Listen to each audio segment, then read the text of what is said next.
أنا اسمي رامي. كنت شغال زمان موظف سنترال في حي شبرا. شغلي كان ليلي عبارة عن ورديات طويلة، بصراحة شغلانة رايقة. بس اللي حصل يوم 14 مارس عمري ما هقدر أنساه. كانت الساعة 3 إلا ربع.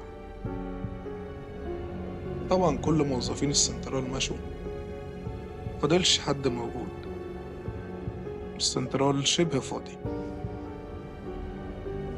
مفيش أي شكاوى، مفيش أي أعطال. لقيت نفسي بقلب في دفتر الشكاوى القديم. لقيت ملف مكتوب عليه بالقلم الأحمر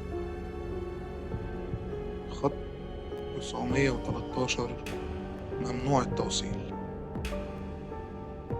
الغريبة إن الرقم ده ما كانش موجود على السيستم أصلا، والأغرب إن بعد ما قريت العنوان التليفون اللي قدامي رن.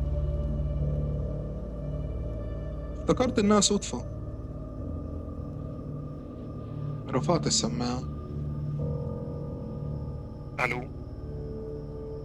كان في صوت ست، بس صوت مشوش، تتكلم كأنها جوه بير مثلا. قالت لي محدش بيرد عليا ليه؟ بقالنا كتير قوي تحت وانتوا ناسينا.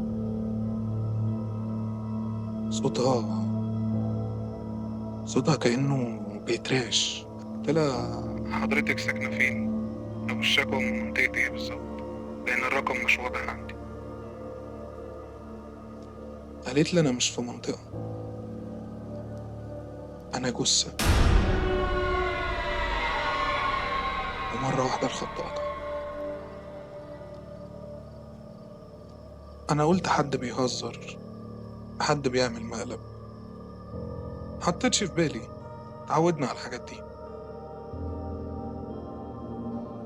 عدى نص ساعة والجهاز لقيته رن تاني، بس المرة دي الرقم اللي على الشاشة كان 913.